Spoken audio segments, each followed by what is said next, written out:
नमस्कार. आपण आलो आहे महालखेडा, तालुका मुक्ताईनगर, जिल्हा जळगाव येथील प्रयोगशील शेतकरी माननीय पंडित भाऊ पाटील यांच्या शेतात. भाऊंनी त्याच्या केळीला जिवंत जीवामृतचा वापर केला होता. जिवंत जीवामृत वापरल्यानंतर भाऊंना काय अनुभव आला, आपण भाऊंच्याकडून ऐकून घेऊ. सर, काय अनुभव आला?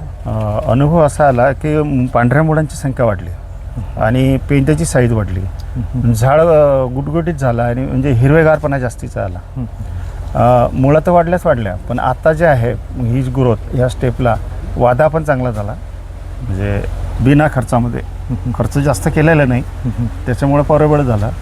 जिवंत जीवामृत हे प्रत्येकाने तयार केलं पाहिजे आणि वापरलं पाहिजे. आज काळाची गरज आहे. ते जर शेतकऱ्यांनी तयार केलं म्हणजे जर वापरलं तर नक्कीच उत्पादनात भर पडेल, म्हणजे पडेल. हे शाश्वती आहे. तसं म्हणजे फार कमी वापरलं. सरांना मध्ये फोन नाही करता आला, तुम्हाला फोन नाही करता आला, त्यामुळे थोडंसं हे झालं. पण तरी दुसरं पण अजून त्याच्यामध्ये जोड लावली होती. पण जास्तीचा अनुभव हा मला जिवंत जीवामृतचा जास्तीचा वाटला.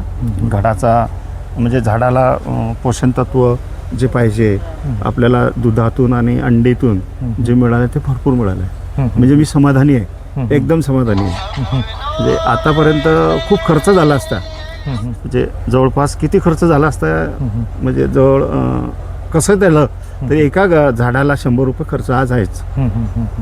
19-20 मध्ये जरी केला तरी 100 रुपये. बरोबर. मी वाचलं, म्हणजे माझा खर्च खूप अशा वाचला. परिस्थितीत वाचला आपला खर्च. हां, खूप खर्च वाचला.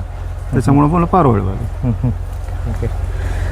थोडक्यात तुम्हाला तुमच्या केळीची पेंदा वाढवायचा आहे, केळीची पांढऱ्या मुळींची संख्या वाढवायची आहे, केळीच्या मुळाची लांबी वाढवायची आहे, केळीची शायनिंग, लस्टर, पेंद्याची साईज वाढवायची आहे, केळीचा वाधा चांगला करायचा आहे. तर भाऊंनी जसा जिवंत जीवामृतचा किती 3दा वापर केला ना, 3 वेळेस वापर केला, तसा आपण पण करू शकतो.